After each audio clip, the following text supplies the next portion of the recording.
ماوەی 4 ڕۆژە ئاگر لە چیاکانی ناوچەی شەمێران و تاوەگۆزی لە سنووری قەزای دەربەندیخان کەوتوتەوە.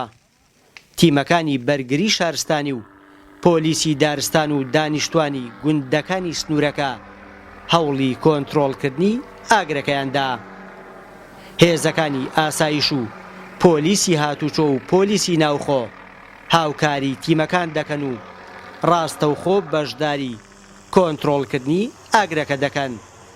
بەڵام سەختی ناوچەکە و مەترسیەکانی مین و تەقەمەنی ڕێگر بوون لە کۆنتڕۆڵکردنی ئاگرەکە. بۆیە بە چاودێری ڕاستەوخۆ و بە بڕیاری بریکاری وەزارەتی ناوخۆ تیمێکی فراوان لە تەواوی هێزەکانی ناوخۆ و تیمێکی فڕۆکەوانی ڕەوانەی ناوچەکە کرا. فەرمانی بەڕێز بریکاری وەزیری ناوخۆ لە ژێر چاودێری و ڕێنمایی بەڕێزیان ئەمڕۆ سەرجەم تیمەکانی پۆلیس و ئاسایش و هاتوچۆ کەوتنە حاڵەتی ئامادەباشیەوە بۆ هاوکاریکردنی تیمی بەرگری شارستانی و ئەو تیمە فڕۆکەوانەی لە ئاچۆی سلێمانیەوە ڕەوانەی ئێرەکراوە. خۆشبەختانە ئەمڕۆ توانرا بە هاوکاری تیمی فڕۆکەوانی ئاگرەکە کۆنتڕۆڵ کرێ.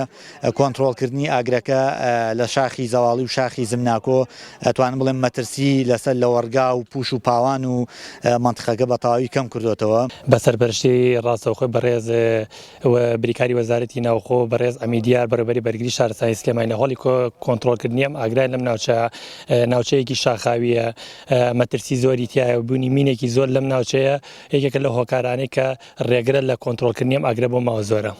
ئەمڕۆ بە باشمان زانی هێزەکانی ئاسایش ئێمە هەرچەنە ئەرکمان پارێزگاری لەسەر و ماڵی هاوڵاتیانە کە ئەکاری ئێمە نییە بۆ هاوکاری هاوپیشەکانمان کە هاوکاریان بین هەر پێویستێکیان هەبێ لەگەڵیان نابین لەبەرەوە ئەرکەکەی ئەوان کەمێ سوکەین و بتوانین ئاگرەکە کۆنتڕۆڵ بکەین. لە کاتی هەوڵی تیمەکاندا بۆ کۆنتڕۆڵکردنی ئاگرەکە چەند مینێک تەقیەوە، بەڵام زیانی گیانی بەدواوە نەبوو. پاش هەوڵێکی زۆر سەرەڕای مەترسیەکانی مین و تەقەمەنی توانرا ئاگرەکە کۆنتڕۆڵ بکرێت، بەڵام زیانێکی زۆری بە سروشتی ناوچەکە و پوش و پاوان و دارستانی ناوچەکە گەیاند.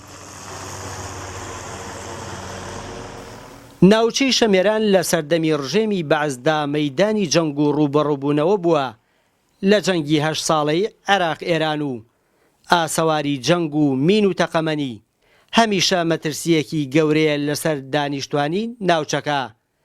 لەگەڵ ئەوەشدا زۆر جار دەبنە هۆکاری کەوتنەوەی ئاگر و زیانی گەورە بەدوای خۆیدا دەهێنێت. سەلام ڕەوف گەلی کوردستان، ناوچەی شەمێران لە سنووری قەزای دەربەندیخان.